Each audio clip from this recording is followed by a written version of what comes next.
lost it? There's no telling how long the banish will hold. Let's keep moving. Wait, was that bookcase there earlier? I thought it was against the other wall. I don't know.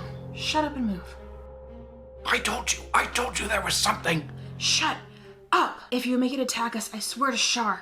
Oh, it's gonna eat me! Help! Hold still so I can stab it. Please don't eat me, your mimicness! Ah! Put your weapon down. Ah! You, stop struggling and screaming. It's embarrassing. What do you want? Food. Pickings have been rather slim in these parts since the demons moved in. I don't like Iker. We don't have much in the way of rations. Which would you rather have? Your life or some rations? Before you go, let me offer some complimentary advice. The exit is 200 yards right. As a display of gratitude, you can send a party of adventurers down to clear out the demons. Franz, why do you always get us into this kind of trouble? I don't know. At least that mimic wasn't murderous. Not yet. Welcome back to a Compendium of Monsters. This week's entry, The Mimic. Before we continue, please make sure you've subscribed to my channel. It helps me out a lot. There are many types of mimics, and we're going to go over all possible mimic sizes. A special thanks to the creators of A Mimic Book of Mimics for making this wonderful resource freely available. If you're interested in it, check out the link in the description. Tiny mimics are challenge level 1/8.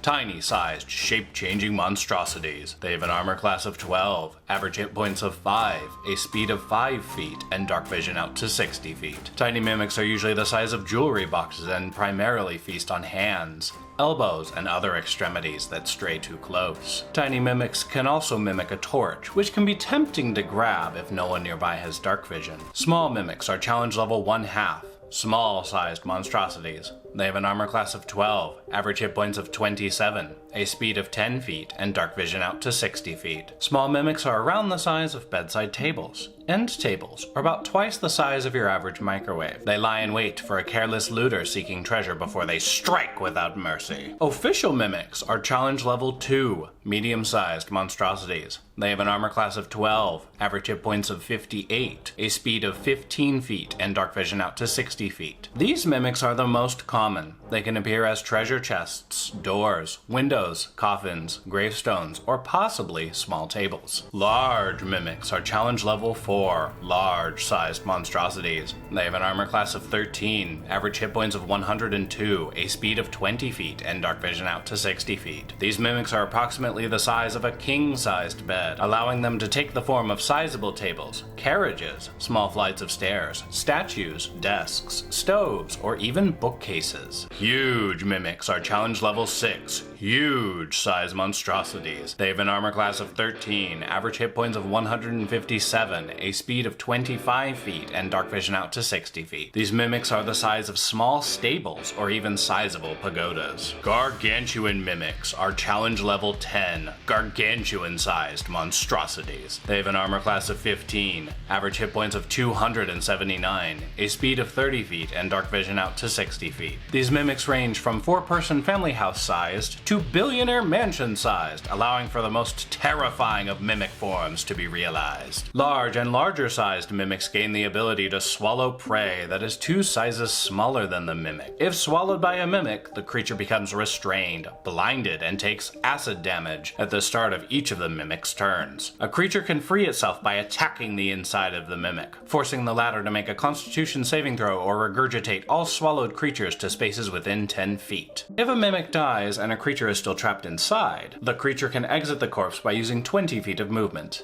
exiting prone. Mimics are, perhaps unsurprisingly, proficient in stealth rolls, making them more difficult to catch when they're about to grab your face. Mimics are immune to acid damage and the prone condition. Mimics are shape changers, meaning they can flawlessly assume the form of an object of their choosing or back into their true amorphous form. Unlike an animated object, a mimic will always revert to its true form when it dies. Mimics have the adhesive ability, which allows an object form mimic to adhere to a creature that is up to 2 size categories larger than it. This adhering is considered a grapple, and a creature grappled has disadvantage to escape from the grapple. As masters of disguise, mimics have the false appearance trait while in object form. So long as a mimic is motionless, they are completely indistinguishable from an ordinary object. You can still detect a hidden mimic with magic, but you'd have to think to look for one. As is perhaps obvious by now, mimics are inherent grapplers, which allows them advantage on attack rolls against any creature they have grappled. grappled. For their actions, mimics can pick between a pseudopod and a bite attack. The pseudopod attack allows a mimic in object form to grapple a creature of appropriate size with a mimic's adhesive trait, while the bite attack deals a bit of piercing damage and acid damage. Be careful though, as larger mimics have increased range on their pseudopod attack, allowing them to potentially grab you at a range of 20 feet. First edition Dungeons & Dragons depicted mimics as subterranean creatures which cannot stand the light of the sun. It states mimics are constantly on the hunt for food and also makes clear that mimics are of neutral alignment. Without slamming first edition too much, predators have a cooldown between their kills as they have temporarily sated their appetites. Constantly hunting or tracking food is a waste of energy for a predator. Recent mimics lack the sunlight sensitivity trait, indicating the sky is the limit for your mimic escape aids. Mimics are intelligent hunters who understand that their next meal means their survival. As such, mimics have adapted to transform into any kind of texture, be it wood, stone, brick, cloth, metal, or other basic materials. Some mimics have evolved beyond their primal, predatory instincts and might be able to carry on conversations in common or undercommon. Mimics were created by a wizard who wanted his possessions to be able to defend themselves against marauding adventurers and looters. What a weird thing to make, just to protect a few items. I wonder if this wizard's mimics eventually consumed him, either on purpose or by accident. Mimics always hunt alone. There may be other creatures that occupy mimic territory, but once you encounter a mimic in an area, you will not encounter a second one for a considerable distance. Why is this the case? Well, while safety in numbers is absolutely a thing for other creatures, mimics feed by using their ability to hide and spring a trap. Imagine if several mimics hid in the same area, making up doors, chests, and carpets. Word would spread quickly about a house where people get eaten and no one would travel there, thereby ending the mimic's food source. There are rumors of named mimics in the universe. These mimics are legendary creatures who are sentient, patient, and know how to keep a constant supply of food coming. Some of their names include the Living Labyrinth,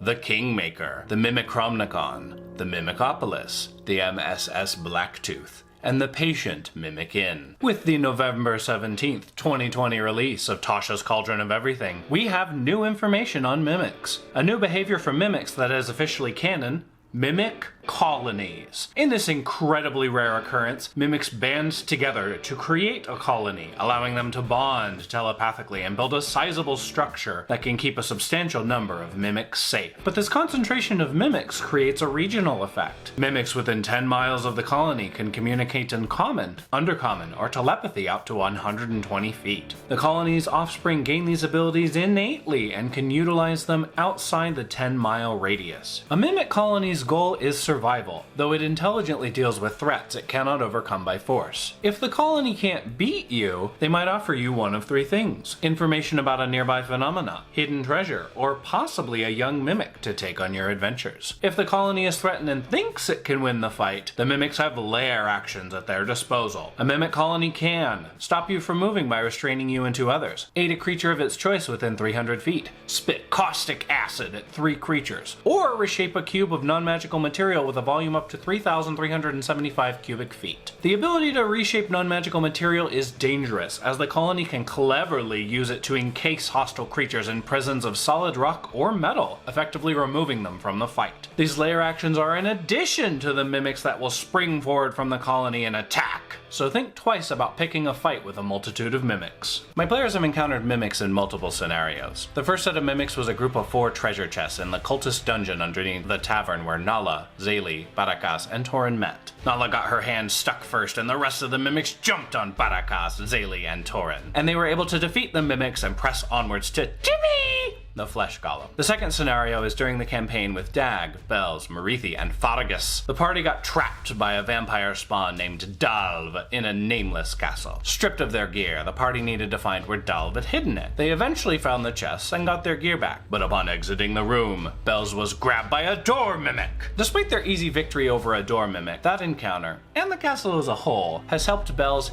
hate doors. Anyways, what do you all think of mimics? Have you had any harrowing encounters with these stealthy hunters? Let me know in the comments below. As always, thank you all so much for watching. If you enjoyed this video, please hit that subscribe button, smash that like button, and share my video across your social media. I'll see you all next time.